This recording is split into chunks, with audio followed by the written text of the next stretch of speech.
खुर्रम साहब, कहीं से आपको ये रियलिस्टिकली होते हुए नजर आ रहे हैं कि पाकिस्तान अपने 2 करोड़ 80 लाख डोमेस्टिक कंज्यूमर्स को मुफ्त बिजली दे और उनसे कोई पैसे ना ले? ये पॉसिबल है?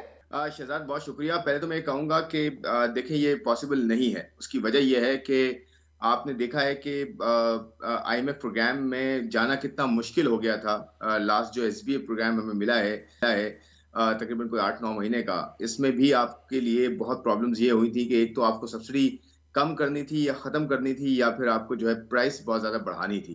तो मेरे ख्याल में इसको अब पॉलिटिकल पार्टीज़ को समझ लेना चाहिए कि ये जो हम पॉलिटिकल कमोडिटीज़ अब बन गई हैं, ये बिजली हो गया, पेट्रोल हो गया, पाकिस्तानी रुपया हो गया, ये सारी जो पॉलिटिकल कमोडिटीज़ हमने बना दी हैं, इससे हम इज्तनाब करें। और मेरे ख्याल में सही तरीका ये होगा कि अवाम को ये बताया जाए कि इस वक़्त प्रॉब्लम्स कितनी गहरी हैं, और उस प्रॉब्लम्स को रिज़ॉल्व करने के लिए अवाम के साथ गवर्नमेंट जो भी आएगी, वो खुद भी अपने ऊपर एक जो है कदगन लगाएँगी कि वो खर्चे कम करें और टैक्सेस वहाँ से लें जहाँ से लेने चाहिए। और ये बात करनी चाहिए कि एक आम आदमी से टैक्सेस का बोझ कम किया जाएगा और उन टैक्सेस को उस जगह लगाया जाएगा जहाँ पे टैक्सेस नहीं मिले। जैसे रिटेल सेक्टर की हम बात करते हैं, रियल एस्टेट की बात करते हैं, एग्रीकल्चर की बात करते हैं। तो मेरे ख्याल में इस वक़्त सच बताने की जो है बहुत ज़्यादा ज़रूरत है। ये देखें, अब बाद में यही होगा जब हुकूमत में जो है इक़्तिदार में कुछ लोग आ जाएँगे, वो इवेंचुअली करेंगे वही जो आईएमएफ कह रहा होगा, जो आपको करना पड़ेगा।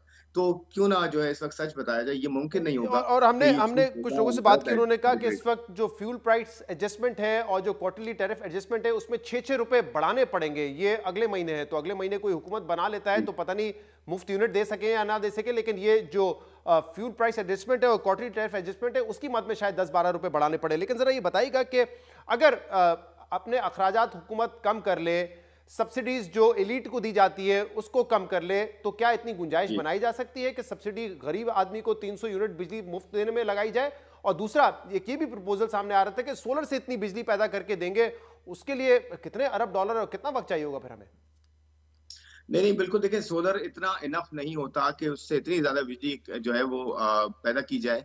ये बहुत बड़ी जो है वो रिफ़ॉर्म्स हैं एनर्जी सेक्टर में शहज़ाद, जो कि करने पड़ेंगे, जिसके अंदर अल्टरनेट फ्यूल्स, जैसे आपने सोलर की बात की, विंड की बात की, इसके ऊपर हमें जाना पड़ेगा। पानी से बिजली बनाने में हमें जाना पड़ेगा, रादर देन ये कि हम थर्मल पे ही रहें।